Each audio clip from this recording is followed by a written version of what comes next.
दोस्त कुछ लोग उस चूहे की तरह होते हैं। एक बार बादशाह के 3 मोती चोरी हो गए। तो मोती का पता लगाने के लिए बादशाह ने बीरबल से कहा कि बीरबल, इस महल से हमारे 3 मोती चोरी हो गए हैं, पता लगाओ कहाँ पर है। तो बीरबल जी उनकी रात में रात्रि विश्राम करते हैं और सुबह उन्हें बताते हैं कि मालिक, पता चल गया राजा साहब कि कहाँ गए आपके मोती। उन्हें उसको दरबार में पेश करने को बोला बीरबल से। तो बोले ठीक है हुजूर, मैं सुबह पेश कर दूंगा, उसमें मैं दिखाना चाहता हूँ। तो बीरबल जी गए और राजा जी को एक कमरे में ले गए। वहाँ पर ढेर सारे चूहे थे। तो ढेर सारे चूहे एक साइड था और एक चूहा अकेला कोने में बैठा हुआ था। तो बोले राजा साहब कुछ समझ में आया? बोले नहीं। तो चलो मैं दरबार में बताता हूँ। दरबार में लेके गए।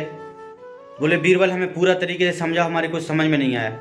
बोले महाराज, आपके मोती किसी ने चुराए नहीं हैं, बल्कि इस चूहे ने कुतर लिए हैं और इसके पेट में 3 मोती हैं। तो राजा साहब अचंभित रह गए। बोले तुमने कैसे पता लगाया? बोले कुछ नहीं महाराज जी, ये सभी चूहे एकत्र थे, सभी चूहों के साथ था और ये एक चूहा अलग बैठा था कोने में।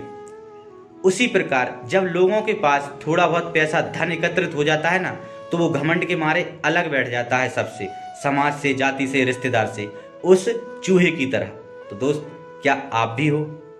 सो ऐसे मोती आते ही इतराने ना लगें समाज से।